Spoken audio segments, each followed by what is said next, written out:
Hello student, मैं Nirmala Sahu, Marwari college boys section. आज हम लोग पढ़ेंगे संध्या के बाद। अंतरा भाग 1 से 5वीं कविता है संध्या के बाद, जिनकी रचना की है सुमित्रा नंदन पंत ने। और इस कविता में कवि ने हमें समझाया है कि संध्या के बाद किसी गांव का, जो गांव ग्रामीण क्षेत्रों की ये है, यहाँ पर ग्रामीण क्षेत्र जो है वहाँ की दशा का वर्णन कर रहे हैं, वहाँ के वातावरण का वर्णन कर रहे हैं कवि इस संध्या के बाद में। और जैसा कि शीर्षक से ही हमें पता चलता है, संध्या के बाद कहने का मतलब होता है कि शाम के समय, शाम के बाद का वर्णन। तो यहाँ पर शाम के समय हम देखते हैं कि सभी अपने अपने घरों में जाने के लिए बेताब होते हैं। सुबह जब सभी कोई काम पर निकलते हैं और अपने जब शाम होती है तो काम से छुटकारा पा करके सभी अपने अपने घरों की ओर प्रस्थान करते हैं। तो यहाँ पर भी कवि प्रकृति और मानव हर चीज़ के लिए संध्या के बाद जो घटनाएं घटती हैं उसका वर्णन कवि यहाँ पर कर रहे हैं। ये कविता ग्राम्या से ली गई है। ग्राम्या एक उनकी लिखी हुई पुस्तक है सुमित्रा नंदन पंत की, और ये एक छोटी सी कविता इसमें ली गई है। यहाँ मुख्य रूप से ग्रामीण जीवन की विविध सामाजिक यथार्थ का वर्णन है। शाम के सिमटने और इस समय प्रकृति और मानव जीवन में हो रहे परिवर्तनों का सुंदर चित्र यहाँ पर प्रस्तुत किया गया है। सामाजिक जीवन के विभिन्न आयाम इस कविता के विषय हैं, अर्थात जैसे हम देखते हैं खेत खलिहान, पशु पक्षी, किसान, वृद्धाएं, विधवाएं, सभी का इस कविता में यथार्थ बिंब प्रस्तुत किया गया है। बिंब कहते हैं चित्र को, जो यथार्थ मतलब यथार्थ कहते हैं सत्यता को। जो सत्य चित्र होता है उसे ही यहाँ कविता के रूप में कवि हमारे समक्ष प्रस्तुत कर रहे हैं। और साथ ही कवि इस कविता में एक लाला के माध्यम से समाजवादी दृष्टिकोण का परिचय भी दिया है। लाला किसे कहा गया है? जो कि एक किराने की दुकान, परचून की दुकान जिसे हम लोग कहते हैं, वो उसे चलाता है और उसके मन में क्या तरह तरह की विचारधाराएं आती हैं उनका भी वर्णन यहाँ पर किया गया है। तो आओ देखते हैं हम लोग कि कवि इस कविता में किस चीज़ का वर्णन किए हैं।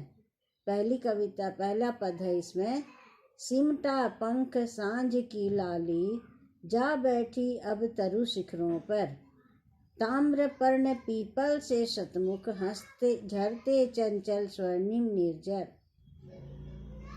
पहली ही पंक्तियों में यहाँ कवि समझाने का प्रयास कर रहे हैं कि जब शाम होती है तो सिमटा पंख सांझ की लाली, कहते हैं कि जो चारों तरफ सूर्य की जो स्वर्णिम किरणें बिखरी हुई रहती हैं। सुबह से हम लोग देखते हैं ना, जैसे सूर्योदय जब होता है उस समय क्या होता है कि सूर्योदय के समय सूर्य की किरणें चारों तरफ से बिखर जाती है, जिससे चारों तरफ उजाला ही उजाला आ जाता है। जा बैठी अब तरु शिखरों पर, तो कहते हैं कि जो सूर्योदय है वो भी अस्त होने लगता है। शाम के समय में सूर्य जो है वो पश्चिम की ओर अस्त होता है और वहाँ से जो उसकी जो स्वर्णिम किरणें निकलती हैं, अब वो क्या है, लालिमा हो जाती है। शाम के समय भी देखोगे और सुबह के समय भी एक लालिमा हमारे में प्रकृति में छा जाती है, आकाश में विराजमान हो जाता है।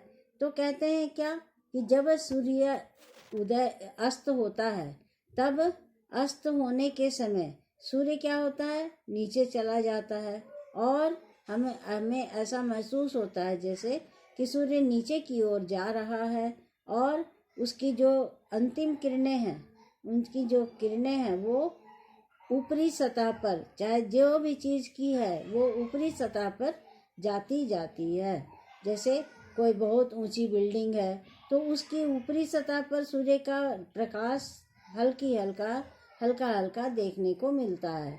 इसी प्रकार से पेड़ पौधे भी जो होते हैं उनकी जो ऊपर की फुनगी होती है, ऊपर की जो डाली होती है, उस डाली में ही सूर्य का प्रकाश दिखता है, बाकी और डालियों पर नहीं दिखता। तो यहाँ पर कवि कह रहे हैं सिमटा पंख सांझ की लाली। पंख यहाँ पर किसे कहा गया है? पंख कहा गया है वो सूर्य की स्वर्णिम किरणों को पंख कहा गया है। और सांझ की लाली, शाम जब हो गया है तो सूर्य की जो किरणें हैं वो लाली पर, उसकी जो लालिमा है वो कहाँ पर पहुंच गई है? जा बैठी अब तरु शिखरों पर। तरु कहते हैं पेड़ को और शिखर कहते हैं चोटी को, ऊंची चोटी को। तो कहते हैं कि वो अब जा करके जो सूर्य की जो अंतिम किरणें हैं, लालिमा भरी जो किरणें हैं, वो कहाँ बैठ गई है? शाम के समय में पेड़ों की ऊपरी सतहों पर, ऊपरी उसके जो पेड़ों की जो डालियां हैं, ऊपरी सतह है, वहां पर जा करके विराजमान हो गई है। ताम्रपर्ण पीपल से शतमुख। कहते हैं कि अब पेड़ की जो पत्ते हैं वो कैसे लग रहे हैं? वो ऐसे लग रहे हैं, सूर्य की जो लालिमा भरी किरणें हैं वो जब उन पत्तों पर पड़ती हैं तो कैसी लगती हैं कि वो जैसे ऐसे ताम्रपर्ण, ताम्र कहते हैं तांबे को, तो ताम्रपर्ण के समान वो लग रही है। और कहते हैं फिर शतमुख झरते चंचल स्वर्णिम निर्झर। कहते हैं कि उसमें से जब पेड़ हवा के झोंकों से हिल रहे हैं तो ऐसा महसूस होता है कवि को कि शतमुख, वो शत कहते हैं सैकड़ों को, कि सैकड़े मतलब समझते हो ना, एक सैकड़ा मतलब 100। तो यहाँ शतमुख कहते हैं जैसे कि वो सैकड़ों मुख से, इतने सारे पेड़ में जब बड़े बड़े पेड़ होते हैं उसमें पत्ते भी अनेक होते हैं। तो यहाँ कह रहे हैं कवि कि वो ऐसा महसूस होता है जैसे उनकी जो हवा से जो पेड़ के पत्ते हिल रहे हैं और सब एक दूसरे से सट रहे हैं, हवा से हिलने से एक अलग सा आवाज वहाँ पर उत्पन्न होता है। वो क्या है? शतमुख झरते चंचल स्वर्णिम निर्झर। ऐसा महसूस होता है जैसे वो 100 मुखों से अपनी आवाज को निकाल रहे हैं। झरते चंचल स्वर्णिम निर्झर। अब जो नदियां हैं या फिर जो वहाँ पर हवा ऐसे बह रहे हैं, जैसा लगता है कि वो 100 उसमें से झरने बह रहे हैं। 100 झरने देखते हो कहीं पर फॉल उल में जाते हो तो कैसे पानी जब ऊपर से गिरता है नीचे तो किस तरह से आवाज होती है, कल कल की आवाजें। उसी को कह रहे हैं कि झरते चंचल स्वर्णिम निर्झर, कि वहाँ पर चंचल जो झरने हैं वो 100 मुखों से आवाज कर रहे हैं। और निर्झर मतलब स्वर्णिम निर्झर, उसमें भी जो लालिमा छिटक करके वो जो रोशनी, सूर्य की अंतिम रोशनी पड़ रही है, तो वो ऐसा महसूस होता है जैसे 100 मुखों से वो आवाजें कर रहे हैं। ज्योति स्तंभ सा धस सरिता में सूर्य क्षितिज पर होता ओझल। अब कह रहे हैं कि यहाँ नदियों की बात कही जा रही है कि ज्योति स्तंभ सा धस सरिता में। अब नदी किनारे, कवि नदी किनारे बैठा है, वो क्या कर रहा है? वो कह रहा है कि ऐसा महसूस होता है जैसे ज्योति स्तंभ सा, जब सूर्य की जो अंतिम किरणें हैं वो ऐसा महसूस होता है कि वो उसके जो नदियों में जो बालू होते हैं, सरिता कहते हैं बालू को, तो सरिता नदी को कहते हैं।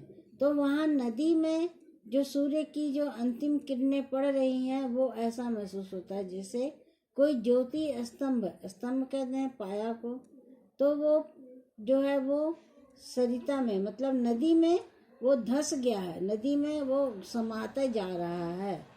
सूर्य क्षितिज पर होता ओझल, बृहद जिस्म जिन्हत बृहत जिम विसलत केंचुल सा, लगता चितकबरा गंगा जल। अब आगे यहाँ जो नदियों में जल जो हिलोरे ले रही है, हिलोरे ले रहा है, वो जल कैसा महसूस होता है? जैसे बृहद जिम विसलत केचुल सा। जैसे अब देखते हो यहाँ नदी है, बगल बड़ा तालाब है, वो जल कैसे होता है? ऐसे ऐसे हिलते रहता है।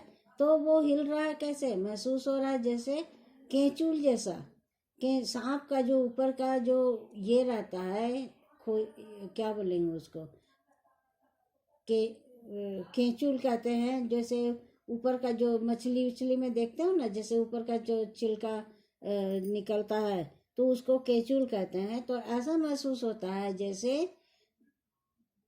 वो जो गंगा का जल जो है वो चितकबरा है, और वो कहीं काला कहीं सफ़ेद दिखता है पानी।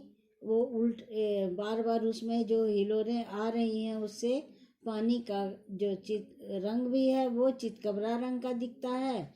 और उसमें बृहद जिहम विसलत केंचुल सा, उसमें बहुत सारे, जिसे लग रहा है कि सांप है, बिच्छू, जो अब उसके केंचुल उसमें छुड़े हुए हैं।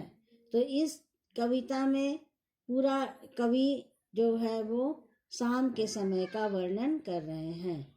तो आज इतना ही पढ़ाते हैं, कल अब हम लोग दूसरे दिन दूसरा क्लास में पढ़ेंगे, ठीक है।